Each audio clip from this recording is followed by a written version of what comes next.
اعوذ باللہ من الشیطان الرجیم، بسم اللہ الرحمن الرحیم۔ السلام علیکم دوستو، ڈیری فارمنگ ان پاکستان یوٹیوب چینل پر خوش آمدید۔ امید ہے کہ آپ سب خیریت سے ہوں گے۔ آج ایک بار پھر ایک بہت ہی زبردست اور معلوماتی ویڈیو لے کر آپ کی خدمت میں حاضر ہیں۔ آج کی اس ویڈیو میں آپ کو ایک ایسا بہترین اور زبردست دیسی طریقہ بتائیں گے جس سے انشاءاللہ اگر آپ کے پاس کوئی فرسٹ ٹائمر بچڑی یا جھوٹی ہے یا پھر کوئی ایسی گائے یا بھینس ہے جسے بچہ دیے ہوئے کافی ٹائم گزر چکا ہے لیکن وہ ہیٹ میں نہیں آ رہی، اکثر دوست یہ سوال پوچھتے رہتے ہیں، تو انشاءاللہ آج کی اس ویڈیو میں آپ کو بہت ہی زبردست بہترین دیسی طریقہ بتانے جا رہا ہوں جس سے انشاءاللہ آپ کے جانور جو ہیں وہ کنفرم ہیٹ میں آ جائیں گے۔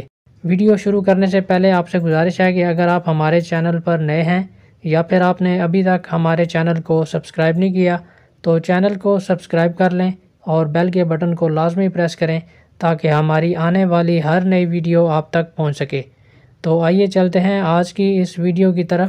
ہمارے ڈیری فارمر بھائی اکثر یہ سوال پوچھتے رہتے ہیں کہ ہماری گائے یا بھینس اس کو بچہ دیے ہوئے 7-8 ماہ یا 9 ماہ یا سال گزر چکا ہے لیکن ابھی تک وہ دوبارہ ہیٹ میں نہیں آ رہی، یا پھر ان کے پاس کوئی ایسی بچڑی یا جھوٹی موجود ہے جس کی عمر 3، 3.5، 4 سال تک ہو گئی ہے لیکن ابھی تک وہ ہیٹ میں نہیں آئی۔ تو ظاہر ہے اس کی وجہ سے فارمرز کو بہت زیادہ پریشانی کا سامنا کرنا پڑتا ہے، کیونکہ جب تک جانور کراس نہیں ہوگا اور گبن نہیں ہوگا اور اس سے آگے پروڈکشن کا عمل شروع نہیں ہوگا تب تک وہ جانور فارمرز کے لیے فائدے کا باعث نہیں بنتا بلکہ نقصان کا باعث بنتا ہے، کیونکہ اس کو صرف اور صرف کھلانا پڑتا ہے اور بدلے میں ریٹرن کی صورت میں فارمر کو کچھ بھی حاصل نہیں ہوتا۔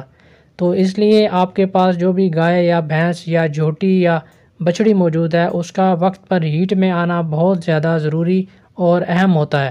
اگر تو آپ کے جانور کی صحت اچھی ہے اور وہ بالکل دیکھنے میں صحت مند ہے، اس کا وزن بھی ٹھیک ہے، تو سب سے پہلے آپ کسی ماہر AI ٹیکنیشین کو بلا کر چیک کروا لیں۔ اگر تو اس کے اندر کسی بھی طرح کا کوئی مسئلہ ہے تو پھر وہ ڈاکٹر اس کے حساب سے آپ کو میڈیسن بتائے گا یا علاج بتائے گا، لیکن اگر ڈاکٹر یہ کہتا ہے کہ یہ بالکل ٹھیک ہے، اس کے اندر کسی بھی طرح کا کوئی مسئلہ نہیں ہے، تو پھر آپ اپنے جانور کو آج کی ویڈیو میں بتایا جانے والا نسخہ استعمال کروائیں، انشاءاللہ اس سے آپ کا جانور ہیٹ میں آ جائے گا۔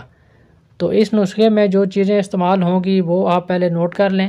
اس نسخے کے لیے آپ کو گندم چاہیے 250 گرام، گڑ 250 گرام، میتھرے یا میتھی دانہ 250 گرام، مسور کی دال 100 گرام اور اجوائن 150 گرام۔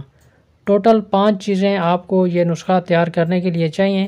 اب ان سب چیزوں کو اچھی طرح مکس کر لیں اور اپنے جانور کو روزانہ 200 گرام دیں۔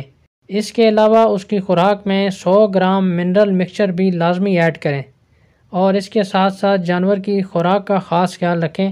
جانور کو اندرونی طور پر بہت ساری کمیاں ہو جاتی ہیں اور جس کی وجہ ناقص خوراک ہوتی ہے۔ بظاہر تو ہم اپنے جانور کو پیٹ بھر کے کھلا دیتے ہیں لیکن وہ نیوٹریشن جانور کو نہیں ملتی جس کی اس کو ضرورت ہوتی ہے، تو اس وجہ سے بھی جانور ہیٹ میں نہیں آتے۔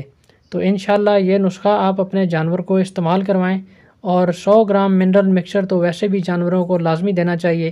اس سے جانوروں میں اگر کسی بھی طرح کی منرل کی کوئی کمی ہے تو وہ بھی پوری ہو جاتی ہے اور جانور صحت مند بھی رہتے ہیں۔ اگر وہ دودھ دے رہے ہیں تو ان کے دودھ کی پیداوار بھی بہتر ہو جاتی ہے۔ تو انشاءاللہ یہ نسخہ استعمال کروانے سے آپ کے جانور انشاءاللہ کنفرم ہیٹ میں آ جائیں گے۔